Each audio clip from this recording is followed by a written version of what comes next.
No, that comes later. Okay, we'd like to get started now. We appreciate everyone here in our chamber that have come to witness this city council, especially all you scouts. I hope we don't bore you too much, but you'll be all right. You'll endure. So we'd like to start by having a prayer by Noah Basham. Come right up here. There you go.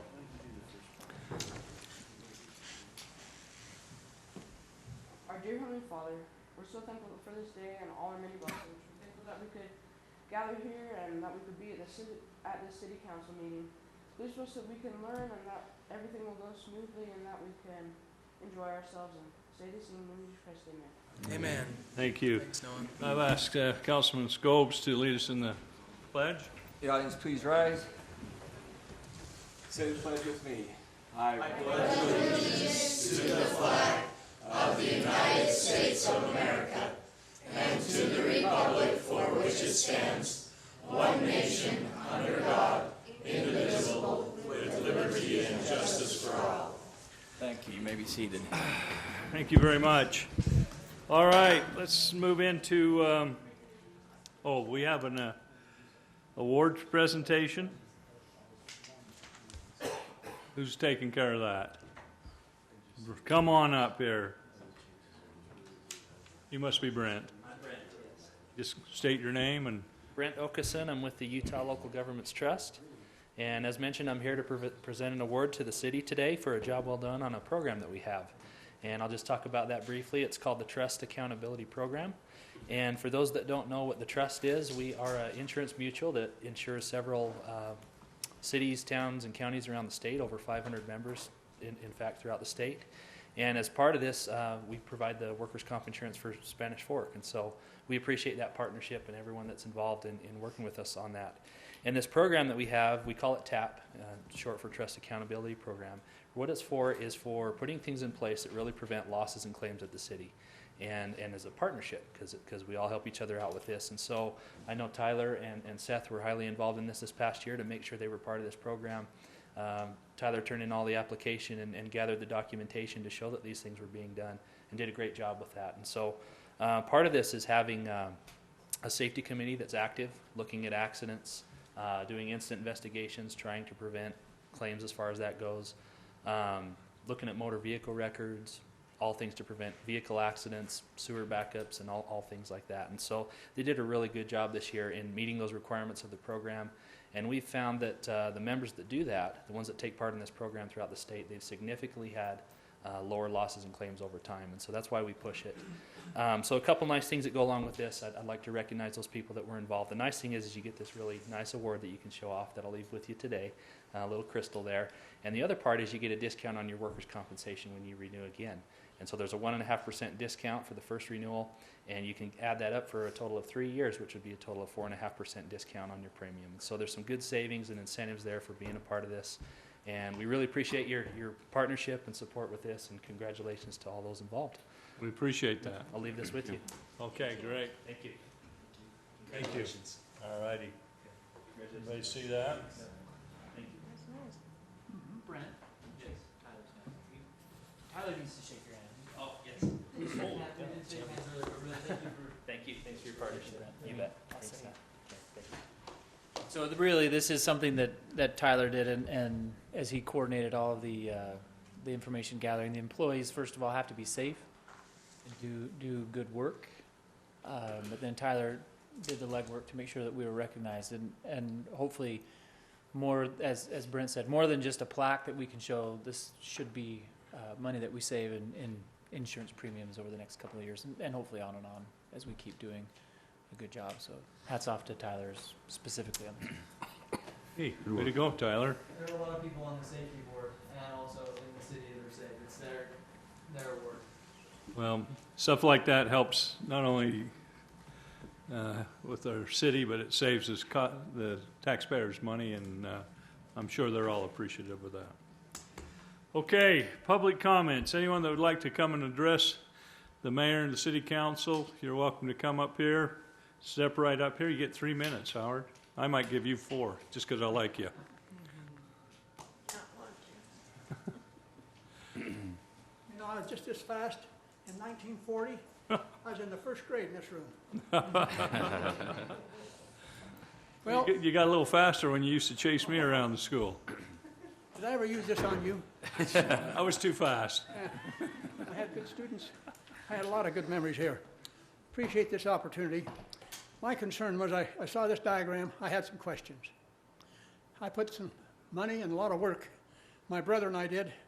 I worked with Star Brockbank. I don't know how many of you people knew Star, but he was the chairman to do that. And let me tell you what, there was a great man, and he did a lot of work. But I've had a lot of my questions answered because I called the Hughes family, who gave the property to the city. And they found out a lot of information that I didn't have and I didn't know, and that diagram didn't tell us about it. And so I'm glad that there's going to be some changes to what I see here and how it's going to be fine-tuned, because that's a special place in my heart. My grandpa Nielsen owned that corner, and I played on that corner in 1940 and 39, because they had stores there, and they let us go in there, and for a penny, well, you'd get 2 or 3 pieces of candy. Now, my main concern today, though, it still follows up with what I have answered here, is parking. People will park in my driveway. I have the telephone people who are next door to me, and I talk to them, and they say, well, we can't park in front of our place because the people who work on Main Street take all the parking spots in front of our store. So somehow, that's a concern of mine. Another concern I have is on the days of garbage.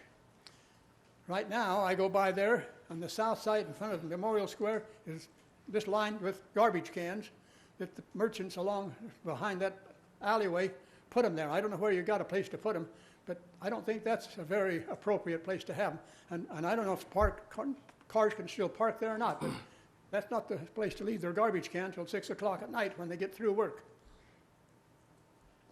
I had a few other things here I was going to ask, but like I said, the Hugheses came down, and I knew that they gave the property, their family did.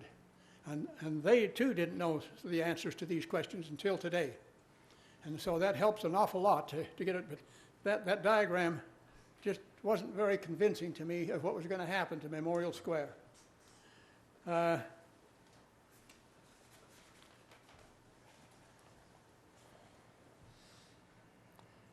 I said, you people on the city council, I'm not going to tell you how I voted, but you all look very familiar to me. I think I know more about you than you do me. But I've had a lot of good comments made about you, and I'm glad you're doing the job you are. And I hope that you will always maintain that you look out for the citizens of Spanish Fork as well as you have in the past, because that's what's got to happen. We can't have too many things and just run and slam down people's throats in Spanish Fork or any other community without it coming through this group of people who are on the ball and have good people to assist them and give them the correct information. Because I've got a few friends in other communities, and they say, hey, Spanish Fork, you got a great place to live. And I said, hey, tell me about it. I've lived there all my life. But anyway, I'm glad that the Hugheses were here, and that both Jay Preston and Dave were here to go to you and to some of you others and get the information that they did to clear this up, because it solved a lot of my problems. And I won't bore you with all my other comments, but I want you to know I appreciate... Don't worry about that. That scout's going to pick it up for us. Tell that one of them, because I bend over, I might not get back up. And I'll make a suggestion if I could. I'm from the old school. When you talk in a microphone, you got to have your mouth within 6 inches of it. So you got to have your mouth right there when you want to talk. So you people on the city council, I watch you every week. I cannot hear you. 6 inches. 6 inches. That makes a difference, doesn't it? You don't have to touch it. I told the kids at school, just keep your mouth within 2 inches of the microphone. Always teaching, Howard. You're always teaching. Hey, I never miss a moment. Yeah. Thank you very much. Thanks, Howard. Sure My appreciate wife's got a you. bad back, so we got to leave. Well, go ahead. Mr. Creer, while you're walking out and I'm talking closely to the microphone, now he thinks it's like coming from the heavens. He doesn't even know where I am. No, you don't need You to be can meander out. You can listen to me as you go. But I just wanted to let you know that there's a committee working on more parking just right in your neighborhood, and we're hoping for something to come to get made and taken care of this summer, and so I think that will lighten the load in that area for parking. I'm going to stick my neck out.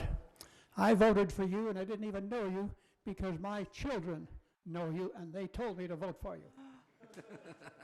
Well, by darn, we'll have that parking done this summer.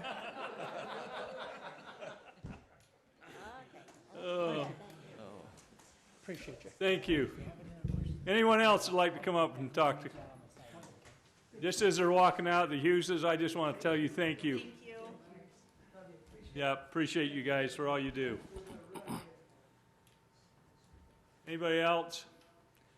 All right, if not, we'll go to council comments. Let's start with Councilman Argyle. Thanks, Mayor. I don't have anything, but I'd just like to recognize the scouts, and they're from my Sunny Ridge ward, and there's usually about 20 of them when I teach them, so there's not so many, but anyway, just want to thank them. They're here for their community merit badge, community and the citizen, to meet that one requirement, so I'm glad to see their smiling, sunny faces, and thank them for showing up. Thanks, Yeah, Mayor. thanks.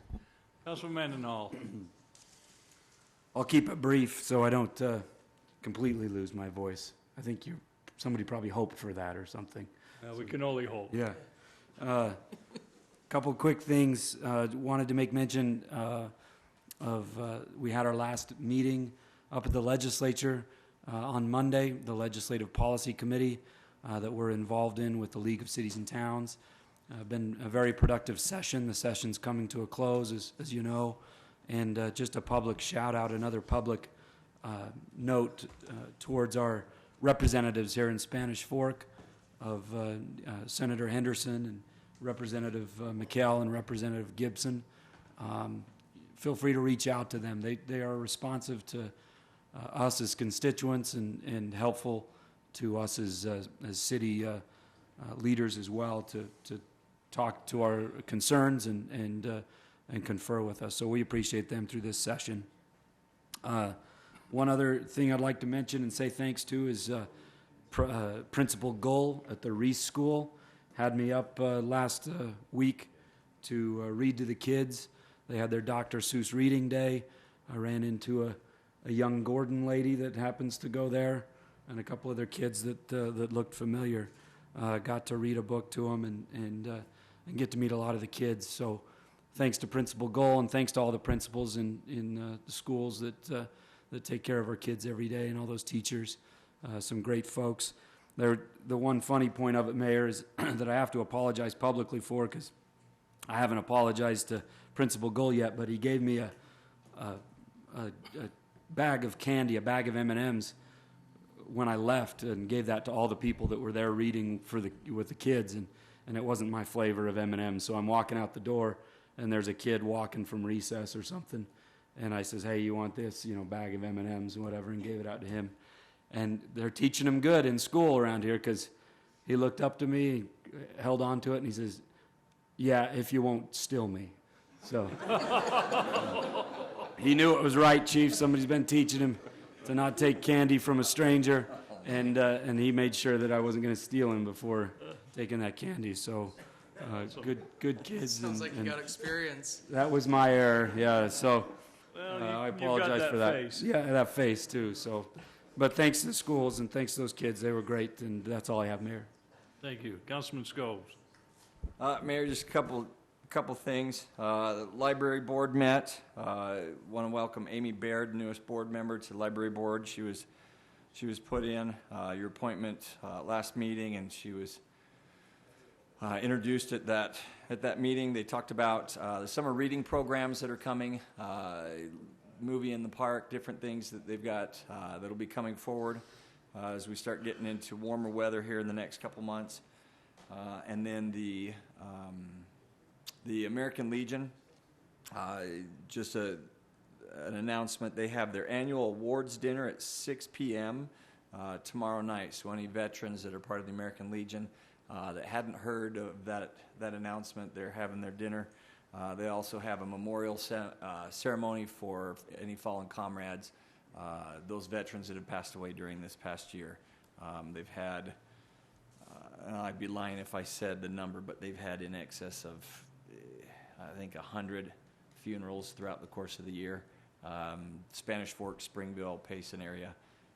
So we're losing quite a large number of our older veterans. A lot of great men and women that have done a tremendous service for our country, and just sad to see that many funerals, but they're remembering them and recognizing them tomorrow night, and that's all. Great. Councilman Gordon.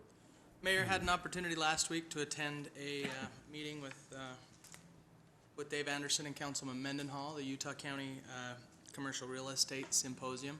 It was good to listen to experts in different fields, such as Spanish Fork's very own Shane Marshall from UDOT, talking about transportation issues.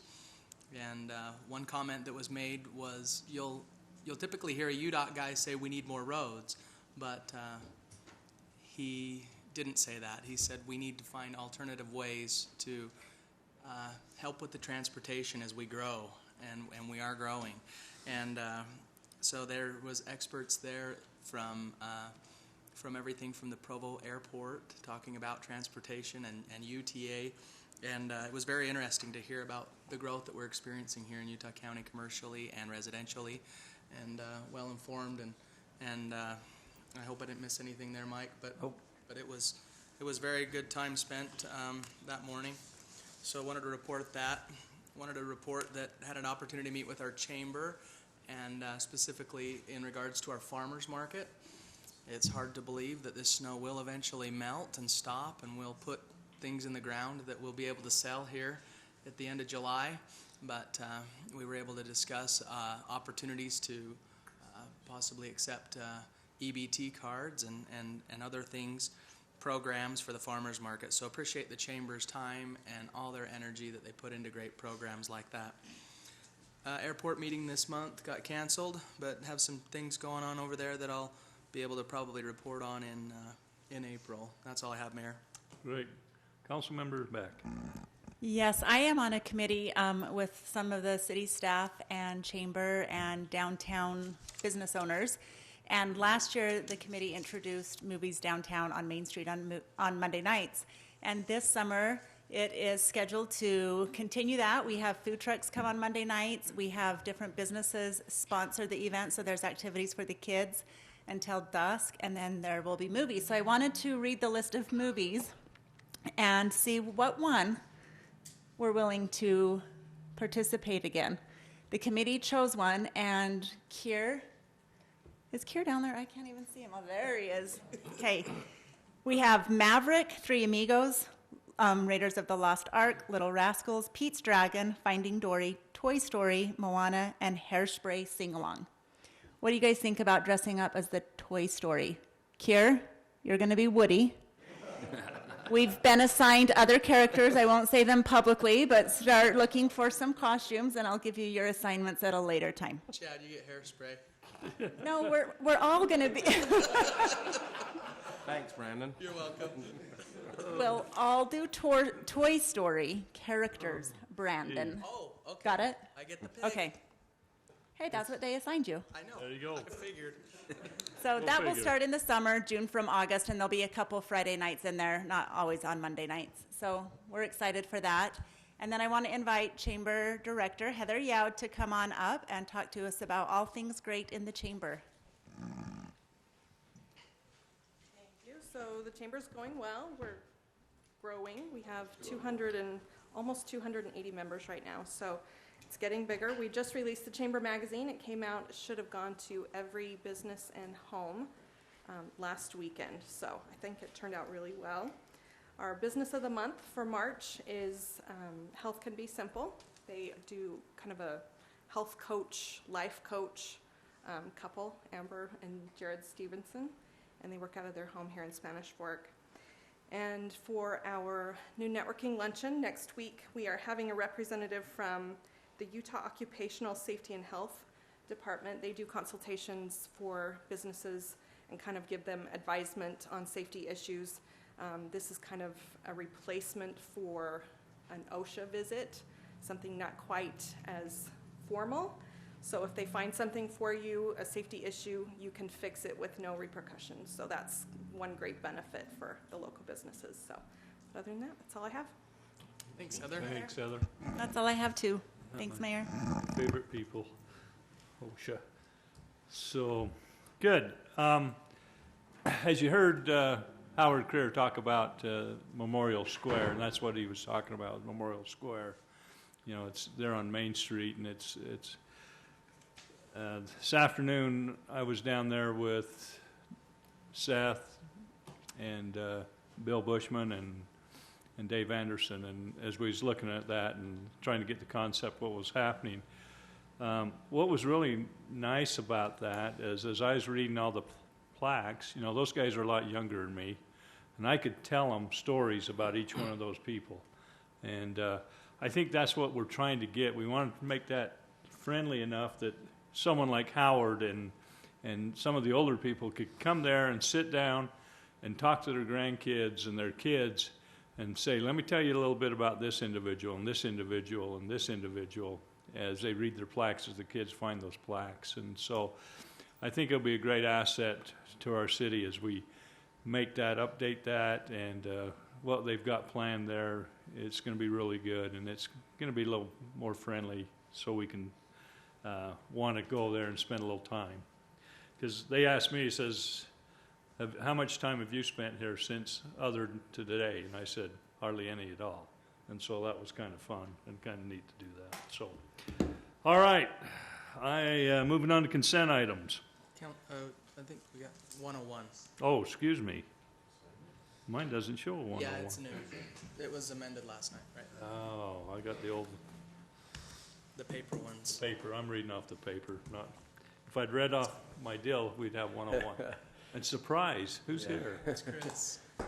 Mr. So- 101. We've rolled out a website. It's the Flood Information Center. This has a lot of information about the possibility of upcoming river flooding. And as I go through it, you'll see why we've rolled this website out. If you'll look at this, well, first of all, this is a picture of what the river looked like in 1984.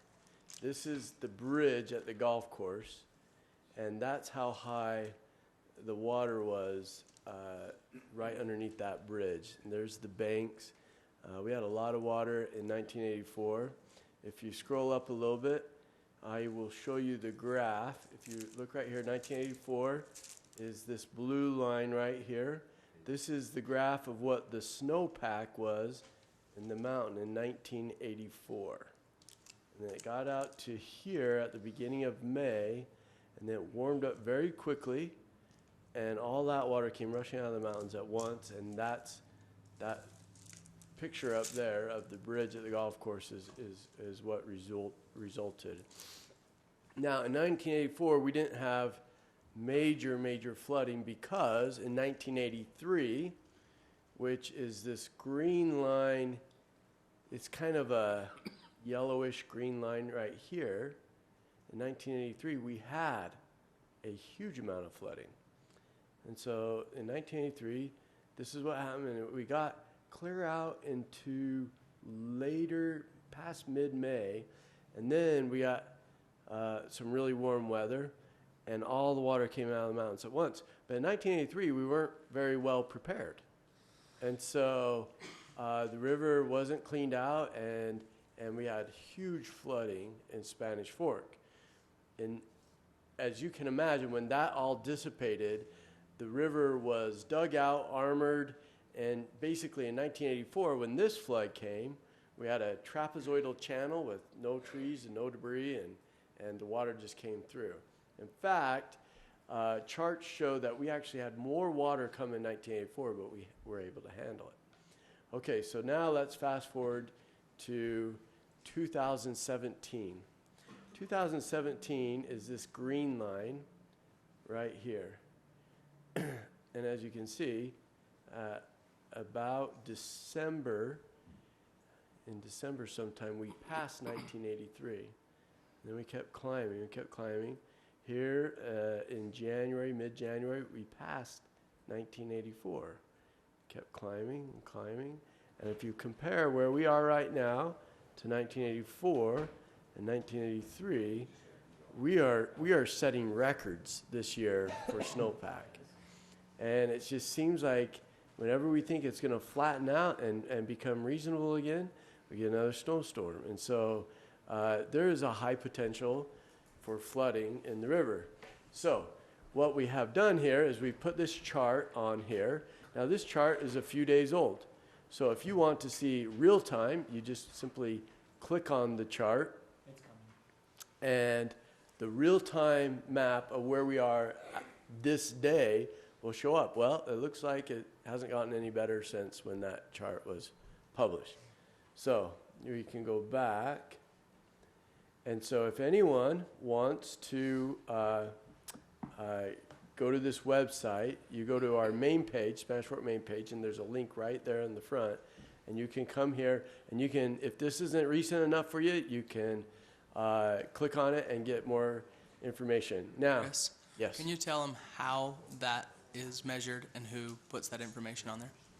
Okay, so what it is measured by is snow water equivalent. Okay, and this is published by the state and NOAA. They get together and they have all of these special measuring devices up Spanish Fork Canyon that will measure how much snow water equivalent is. So sometimes you have a lighter snow and it might feel like it's thicker, but there's only a certain amount of inches of water in it. And so this is measured by inches of water of the snow. So you can see. So right now we're at about 21 inches of water in the mountains, sitting on the mountains, ready to just rush down into Spanish Fork. That gives you a warm feeling, doesn't it? Does it? It really does. It does. Question. You said the state and who? NOAA. NOAA? Yeah. The original NOAA? Yeah, the art guy, yeah. So he's helping us with the flooding. I think we're in good hands then because he knew what to do. Yeah, he knows a lot about water, and He does. it's actually a federal agency, and I have no idea. National Ocean. Well, That's just Yeah, Oceana. ironic. yeah, we could look and find out. He's a great guy, though. Good guy. Historically, now if we can scroll up a little bit on this website, we have another cool graph here. And this is a river flow chart. We want to see this, though. This kind of applies to it. Flooding occurs when we're somewhere between 3,000 CFS and 4,000. When we get above 3,000 cubic feet per second of water, okay? A cubic foot per second, you don't think about that very often, okay? It's kind of like this big. But you can fit 7.5 gallons of water. Okay, so 7.5 jugs of milk can fit in 1 cubic foot. And so when we have 3,000 cubic feet, okay, or 24,000, 23,000, 23,000 jugs of milk coming down every second down the river. That's a lot of water, right? All right, so as we go through this, I probably should get a chocolate for that. Okay, so right now, this is tracking real time what our river flow is, okay? And you can see that during the day, it kind of goes down. The reason is during the day, the water's melting in the mountains, right? And it all melts, and then it starts coming down, and then towards the end of the day is when we get the rush, and then it's night, and so it stops melting in the mountains, starts to go down. And so you'll notice kind of a little diurnal type flow of the river, depending whether it's day or night. But as it warms up in the mountains, you'll notice that this starts to rise. And so we keep a close eye on this and make sure you don't get up above 3,000, or else we start, as it looks like we might get above 3,000, then we go into flood mode. And I'm going to talk about that a little bit in the future. But let's say you want an up-to-date version of this map. You can just, or graph. You can click on it. it'll take you to that website, and now you can see what it's done here. And so right now it's kind of interesting, but if you had a house near the river, you might click on this many times during the day just to see what's going on. Now, if we go back, we have a bunch of information about concerns that people might have about the river, and a lot of times we'll get questions from people who might live up here on the bench somewhere saying, how can I get some sandbags? Well, it's very important that you realize something about Spanish Fork. We don't allow you to build homes in the floodplain.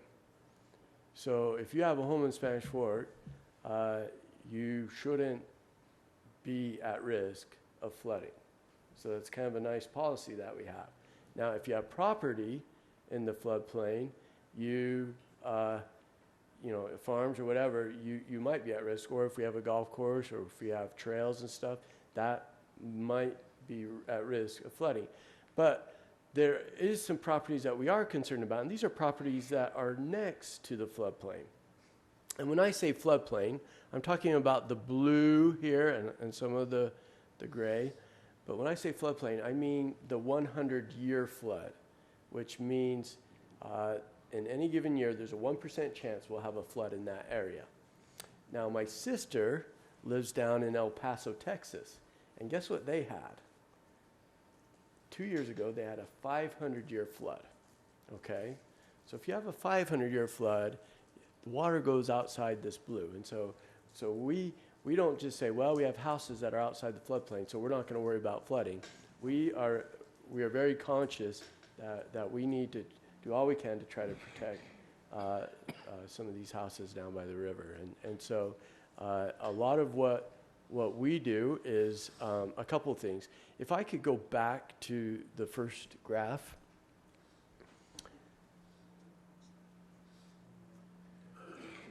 You'll notice in 2011 we had a lot of snowpack, right? But we didn't have flooding. We got up to 1,000, was it 700? I think we peaked out at we had one day where we had like, we got close to 2,000 cubic feet per second of water. That's a lot of water, but we didn't really have any flooding. But we had just as much snowpack as we did in 84, and we had more snowpack than we had in 83. So why didn't we flood? Well, the reason being is flooding is dependent on how steeply this curve, how quickly it melts out of the mountain. And you'll notice in 2011, every 3 days, we had a cold front come in, and a little bit of cold weather and some rain, and it kind of slowed things down. And then it got cold, and then it came down and it cold. And you'll notice that it took a whole month and a half almost for all of that water to come out of the mountains. So that was a nice little miracle that we experienced in 2011. We're very grateful for that. But you'll look, if you have water coming down this quickly, you could probably have an average year, right? Have cold weather, get out to about here, and then have it come down that steeply, and you might still have flooding. That's why a lot of cities in Salt Lake and in St. George had flooding in 2005, is because even though it was kind of an average year, it wasn't really too stellar as far as snowpack, it lasted for, the snow stayed up there long enough, and then it came down really quickly. And so because of that, the Spanish Fork City Stormwater Department, which is in charge of flood control, assumes every year is going to be a flood year. Even if we're having kind of a low snowpack, we try to assume every year is a flood year. And with that, we do some river maintenance every year. Well, this year, we've never been here before. So we are doing flood control work that we've never done before. And we are working really hard to do all we can to try to make sure that the river is clear. We're not making a trapezoidal channel and just tearing everything out, but anything that could fall into the river, any tree that's dying, or trees that are invasive species that shouldn't be there anyway, anything that, we have a lot of beavers along the river, So we've gone in there and we're cleaning out all the beaver dams that we can find.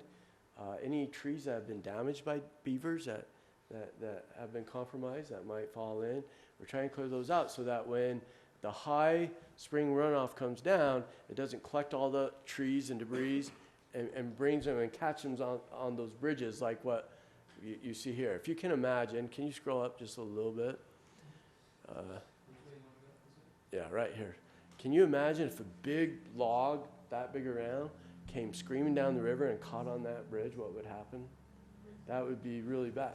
It would start picking up all the small debris, and pretty soon you'd have a beaver dam, wouldn't you? And then it would just overflow the banks into the golf course. So that's what we're trying to protect against.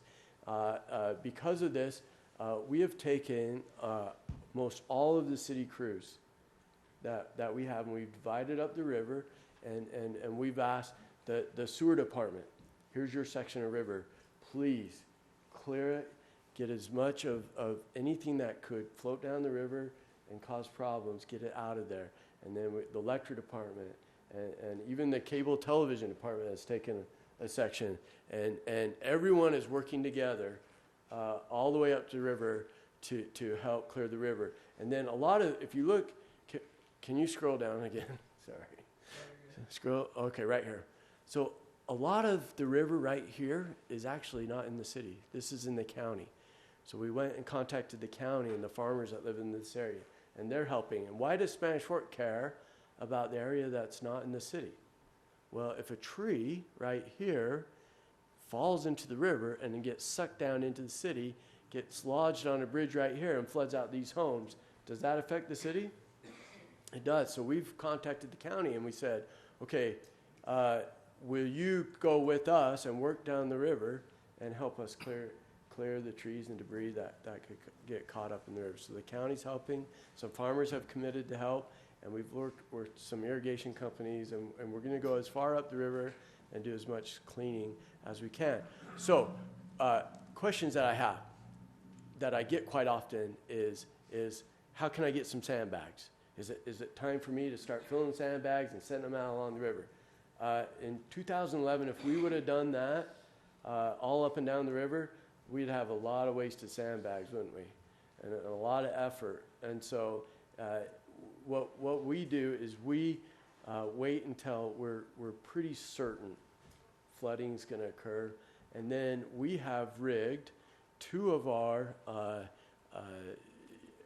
snowplow trucks that have the big sanders on the back with some special Spanish Fork patented devices that can fill sandbags really quickly. And what we've done, and we did this in 2011 for a little house right here, or a big house right here, that had where we saw some potential flooding might occur.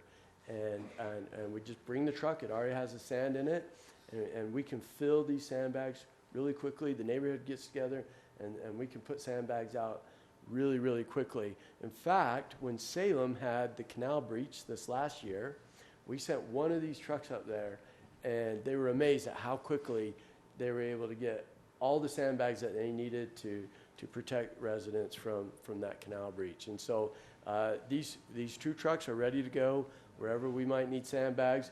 And so if you call and you're in this area and you want sandbags, we'll probably kind of try to talk you out of it. If you're in this area, we'll say absolutely, we'll help you get some sandbags, but we'll probably wait and see if we're getting a 2011 or a 1983 or a 1984 type mount, and kind of see how the snow comes out of the mountains. Anyway, we're really excited about this website. It's now live. If you can go to the Spanish Fork main page. Look for this.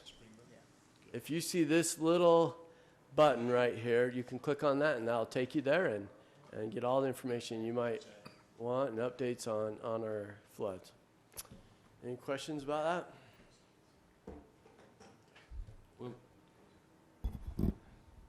So if there is flooding, will that be noted on there if we start seeing an area that we think is possible? Yes, we intend to put for that? updates on here Okay. about where help might be needed and what residents can do. But I just want to emphasize 99.9% of the residents of Spanish Fork are not in danger of flooding. Even the ones along the river are, quote unquote, out of the 100-year floodplain. We're just cautious of what if we get a 110-year flood. We want to protect against that. Thanks, Chris. Thanks, Chris. Appreciate that. Okay, now I'd entertain a motion for consent items. So moved. Second. Got a motion by Councilman Gordon, a second by Councilman Scobes. All in favor, say aye. Aye. All righty. Public hearing, ordinance 05-17, an ordinance addressing expansion of non-compliant structures and making minor amendments to accommodate changes in construction standards. So this is a pretty simple ordinance change, and really relates to the next matter as well, which is the construction standards themselves. And we follow the APWA and other public works standards in trying to keep our infrastructure up to date and follow current practices. That provides for the safety both of our residents and for our employees. Also make sure that the facilities we put in to provide services to our residents are good quality. They're going to stand the test of time and allow us to fulfill the responsibility we have to provide quality services. So as we change those standards, trying to stay current with the latest trends and the best methods, that necessitates changes in the ordinance. And so in our subdivision ordinance, we have a number of standards. This ordinance does that. The first section really is beyond that, but we have a section that allows for non-conforming uses to be expanded a little bit. We've gone in to clarify that so long as they still meet the setbacks. We don't want to become more non-conforming as we expand with setbacks. So we've made that clarification. Everything else relates to implementing the standards. And so it might actually be well to have a joint public hearing with this in the next one, and Chris will address the standards and what they're doing. But some of those standards have changed. Sometimes we need to go in the ordinance and add things or delete things. And so all very minor changes in here, but all relate to the change in the construction standards. So I don't know if you want me to go into more detail than that, or if you have any questions. No, I think we're good. We can combine both A and B in the public hearing. They're kissing cousins, if you will, Brandon. Well, not that I have experience with that, Junior, but Mike might be able to speak to that. All right, I'd entertain a motion to go into a public hearing. I'll make a motion to go into public hearings. Second.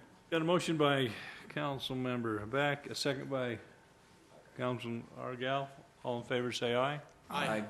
Sorry, Chris, were you going to come and... That's good answer. All right, is anyone in the public who'd like to come up and address this issue? Seeing none, I would entertain a motion to go out of public hearing. So moved. Second. Got a motion by Councilman Scobes, a second by Councilman Gordon. All in favor, say aye. Aye. All right, that was just that first one. You want us to... Are you going to talk about the second one, that's a kissing cousin, or can we just... Come on, Chris, now you can come up. Okay. The second part of this is the construction standards revision that's being proposed. I just want to hit some of the highlights of that. Of one of the major things that we saw is some items in the construction standards were really development related and ought to be in Title 15, which govern development, and some of them actually were, and so we had duplicate standards, and not all of them matched exactly, and so we researched those, and we took them out of our standard, and then we updated Title 15 to match whichever was the most current, whichever was the way that the city most recently adopted. And so a lot of the changes that you'll see in this revision are related to that. The other changes that were made that are a little bit significant are this new construction standard forbids any residential subdivisions from being built over garbage or landfills. And so we just clarified that you cannot build a residential subdivision over a landfill or a place where a lot of garbage has been maybe buried. And another clarification or change that the standards have is we've added some language and pictures clarifying what masonry walls can be allowed and where in the city. We've had some experience with some different masonry walls that haven't performed like we want, so we've clarified that. Another thing is in the standards there was a fee factor table for excavation permits. This was also found in the annual budget, and the fear is that somehow the budget might change and not match the ordinance. So instead of having it in both places, we just refer to the annual budget and say whatever's set in the annual budget is what your excavation permit charges will be. Another change was there's a new type of wrapping that has been developed for ductile iron pipe, actually at Pacific States here locally, and they showed us this new wrap, and so we spec'd it out to be used whenever ductile iron pipe is used in Spanish Fork City. We typically only use that on large trunk lines because we have very corrosive soils in Spanish Fork, and I've had a lot of problems actually with ductile iron pipe corroding, and so but when we do use it, which we did up to the reservoir, that's a ductile iron pipe, and like that, we want this type of wrap used. The AWWA and APWA specifications were updated, and so we referenced the new specs that we use for the American Water Works Association, which is AWWA, and the American Public Works Association, APWA. Other changes is it's been recommended by UAPA, the Pavement Association in this area, that you crack seal a new road. And what crack seal means is, well, when you pave a new road and you have a joint between the curb and gutter and the asphalt. Well, that is a crack which can let water in underneath the road. Even though it's a brand new road, you have that compromise there where that joint is, and believe it or not, there's a lot of water in the area of a gutter, and during a rainstorm, that's kind of where the water goes. And so they're saying you ought to run within a year of a new road, put a crack seal there, and then around manholes and things like that. So that's another change. Another thing is, especially with fiber to the home and some of the changes that SFCN is doing, that's really good. A special conduit going into the home and to, I believe, the panel inside of the home is now going to be required. Builders will have to do that because it makes it so much more convenient for homeowners, new homeowners, as they wire their homes to make them smart homes or to receive this high-speed fiber internet. Without that, quite often you have to cut sheetrock and cause a lot of problems inside the home when you do some things there. So that will be required. And then we organize standard drawings by utility, so they're a little bit easier to get to. One of the things that we found, someone proposed in a commercial driveway, a really narrow commercial driveway, and we saw that we had maximum limits to commercial driveways, but we didn't have a minimum limit, so we added a minimum limit for a commercial driveway. And then we created a residential sublocal street cross-section, which is a narrow street with, if you're building on a steep hill and there's just only so much room and you need to bring the sidewalk in and some things like that. Or if you have a short connection there where there's no driveways then it might make sense to have a sublocal road. So we added one of those street cross sections, as well as a commercial collector 3-lane cross section. Before we had a commercial cross section. If you can imagine, when you're designing a road for big semi trucks or some of the delivery vehicles that commercial areas have, you need bigger shoulders and wider turns. And so we had that, but we found there was also a need for a collector class type road for that as well, with 3 lanes. And so we added that cross section, and then we changed the major collector street cross section to just collector. So you'll have commercial collector, a collector, and then you'll have a regular collector. And then one last thing is, once we took the major collector, made it a collector, then we came up with a new major collector. And what that is a road that right now only needs 3 lanes, but intersections will get busy enough that at the intersection you'll need a dedicated right lane in either direction, and you might need extra left turns or whatever. And so the shoulders are big enough that it'll accommodate that, but you'll only need 3 lanes overall. And so we have a few roads that are just on the verge of, they really don't need to be a 5-lane. If they were a 3-lane, but they had enough room at each intersection to do a full access intersection, then they would have adequate control. We don't want to build a 5-lane road just to build it. We want to build only what's needed. And so anyway, those are all the major changes. There's a few different drawing changes with water meters, services, and things like that I would call minor, but other than that, that's all. Sure. Thank you. All right, I'd entertain a motion. Go into public hearing. I move we go into public hearing. Second.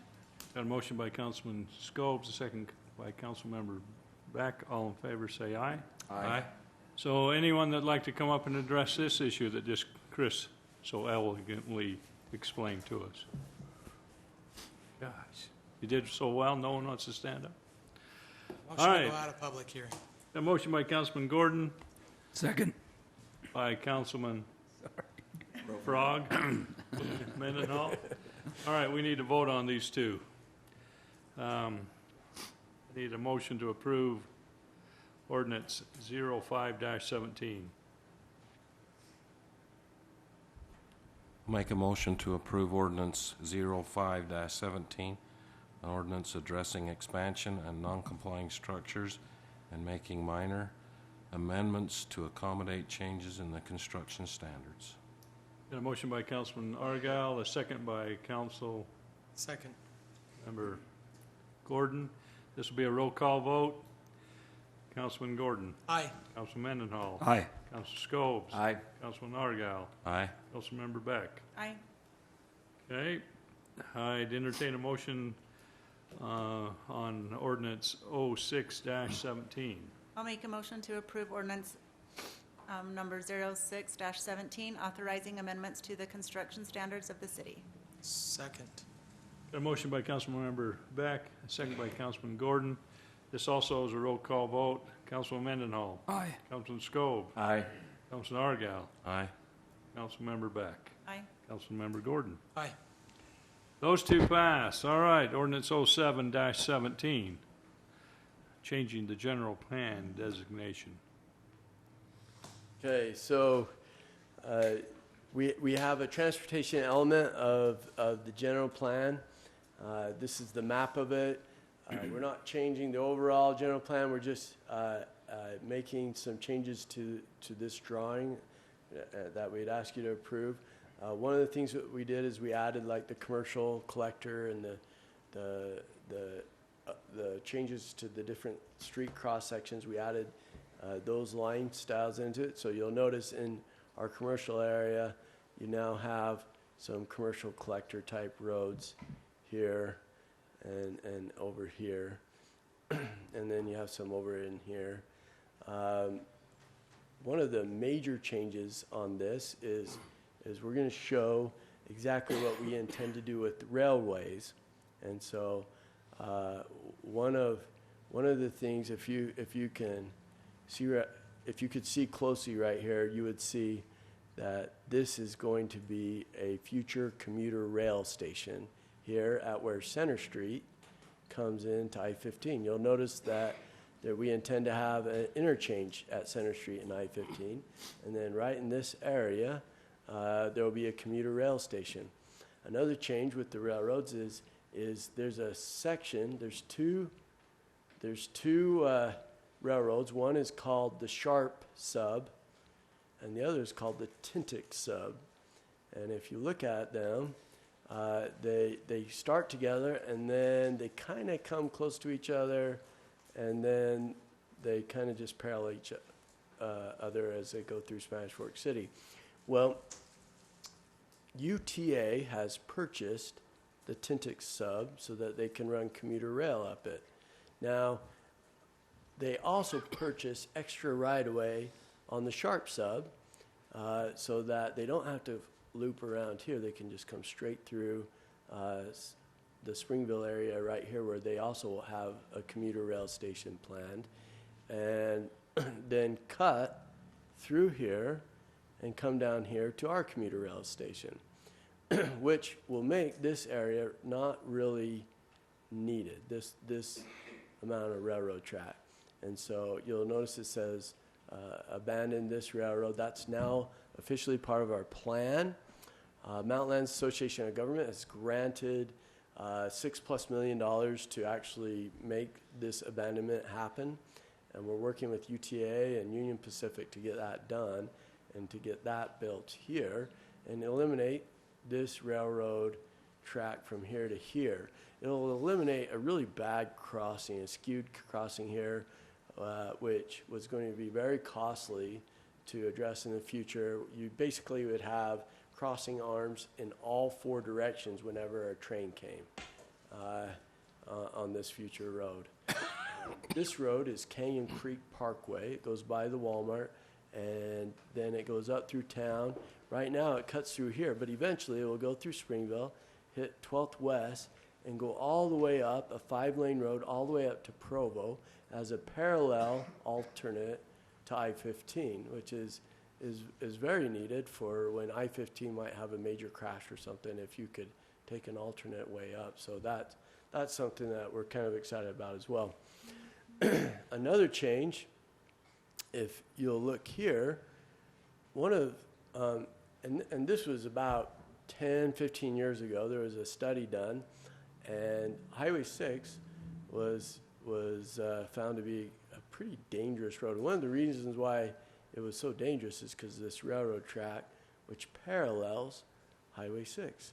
And they say that's not a very good situation, because people coming down Highway 6 and turning off quite often don't see the train behind them, or they're coming a little bit too fast and they don't have good reaction time. So we now officially have it in our plan that this railroad here along Highway 6 and right through here, this is where that 5-year-old boy was hit and killed by a railroad train.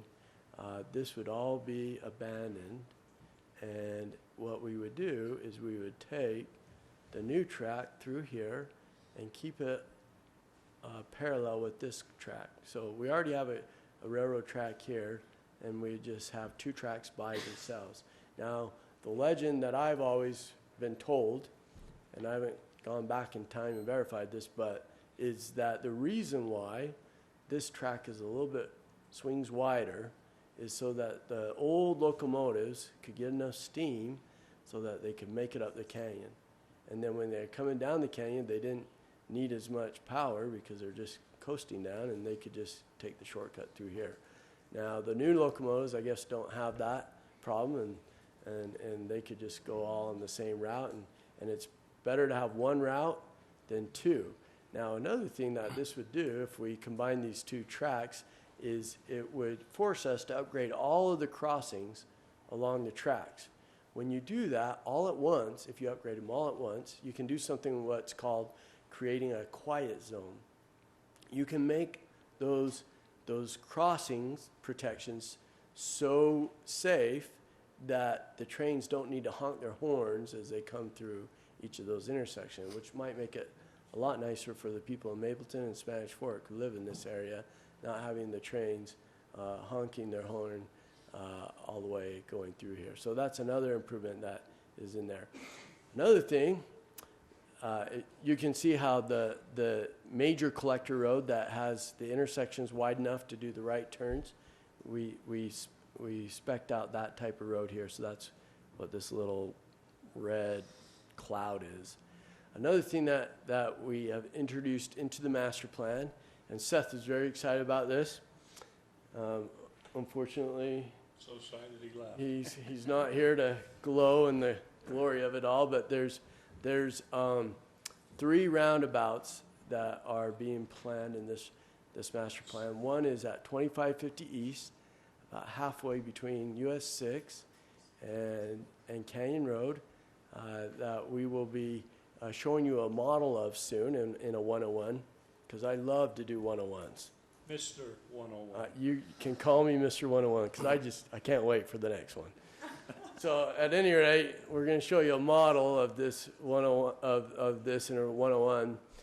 This will be built this year, but eventually 2300 East, which comes up through here, will connect in to Spanish Fork Parkway and go all the way to our new Canyon Creek area where all the shopping is being developed in this big loop.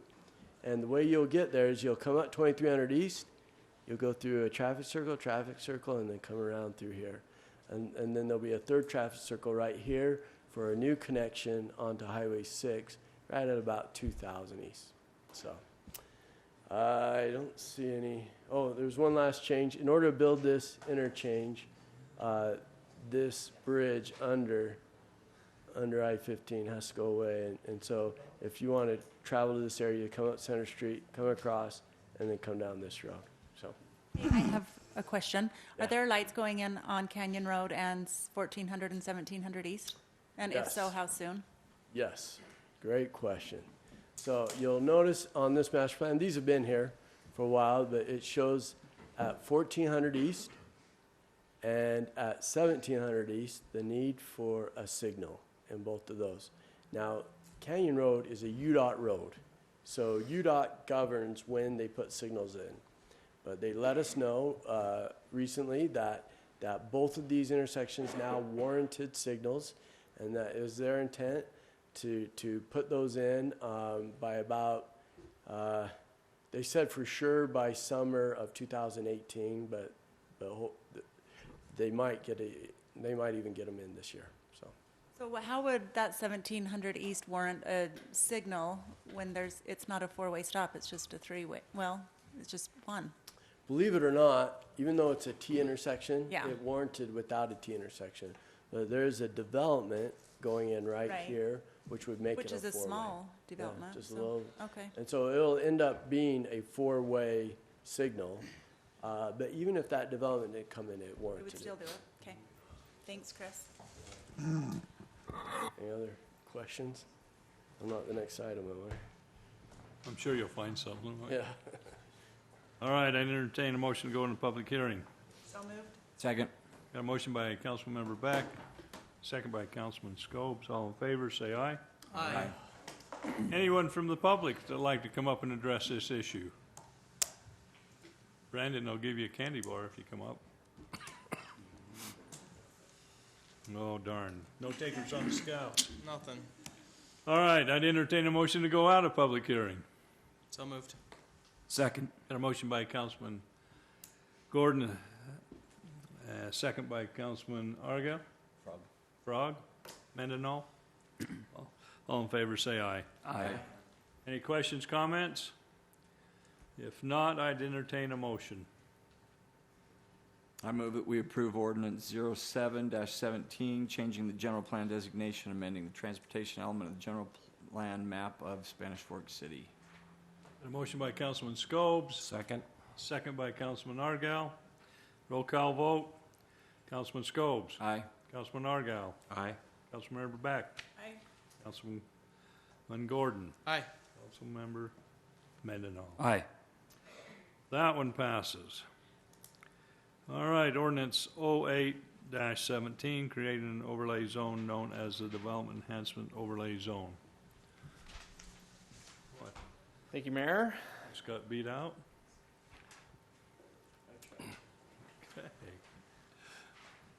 If approved, this ordinance would give an applicant that has a development project located in one of a few certain zones who can't meet some of the city's specific development requirements, an opportunity to petition the city. Ultimately, it'd come to the city council for a specific kind of zoning approval so that the project could be approved even though some of our explicit zoning provisions can't be met.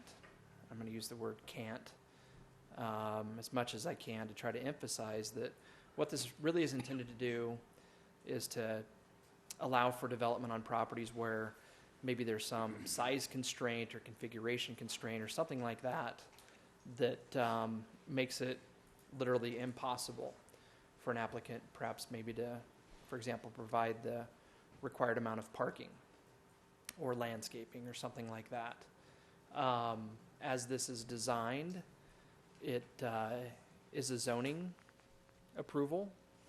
So with that, the bar would always be very high, at least potentially for an applicant, in terms of ultimately needing to make the city council feel like, first of all, this really is a need and not just a want. It's not just something that somebody's hoping to use in order to sidestep some kind of requirement that we have in place. And then also, it'd be on us collectively, but again, ultimately the city council to determine that that approving a project where, I'll just use parking as the example, let's say they can't expressly meet our parking requirement, approving it with less parking than we normally would isn't going to create some kind of a hardship on maybe neighboring property owners or the neighboring area, the neighborhood, something like that.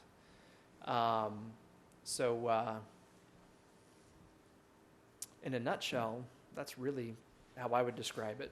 An opportunity for somebody to make application with no guarantee that they'd be approved. I would expect maybe to be typical that if, for example, let's say somebody can't meet our landscaping requirement in terms of the amount of area that they provide, that perhaps they compensate by, maybe doing a little bit more elaborate landscaping, maybe more vegetation, different things like that. Again, with the idea that there's some compensation given to, maybe still kind of meet the intent of our landscaping provisions or that sort of thing. I'll mention a couple of things. We don't have minutes for you tonight from the Planning Commission's meeting last week.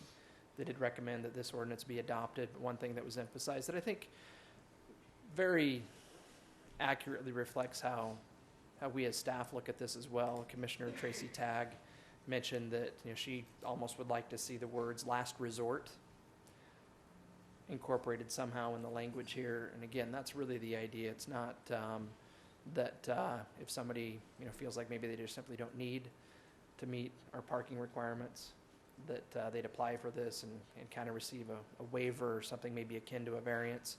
That's really not the idea. It's much more that I think somebody would have to literally prove that it's impossible to maybe fit the size building that's needed for particular use on a site and still meet some of the other requirements in order to really be eligible for consideration with this concept and this overlay. I think that's it for me. Good. Thank you. All right, I'd entertain a motion to go into public hearing. So moved. A motion by Councilman Scobes, a second by Councilmember Beck. All in favor, say aye. Aye. Anyone from the public would like to come and talk about this matter? Candy bar still on the table. Okay. I'd entertain a motion to go out of public hearing. So moved. When you're scout leaders, the pizza guy, you're not tempted by sweets. Treats. Be good. So moved. Got a motion by Councilman Argal, a second by Second. Councilman Scopes. All in favor, say aye. Aye. All right, any question, comments? If not, I'd entertain a motion. Motion to approve ordinance number 08-17, creating an overlay zone known as the Development Enhancement Overlay Zone. Got a motion by Councilman Gordon, Second. second by Councilman Argal. This is a roll call vote. Councilman Argal, Aye. Councilmember Beck, Aye. Councilman Gordon, Aye. Councilman Mendenhall, Aye. Councilman Scopes. Aye. That all works. Okay, moving to new business. Resolution 17-05, amending the Smash Fork City Employment Personnel Policy. This has to do with safety, which we've talked a lot about today. Hopefully it's okay if I ask the scouts a question. I know you guys have looked like you wanted to ask questions, but I'll ask you one, all right? Would you feel more safe taking candy from Councilman Mendenhall or walking through the parking lot at Macy's when Mayor Leifson is backing up?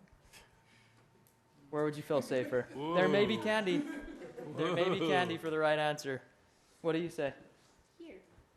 Would you rather take candy? Would you feel safer taking candy from Councilman Mendenhall or walking behind Mayor Leifson when he's backing out at Macy's? Taking candy? Okay. That's a good answer because our policy has to do with backing vehicles.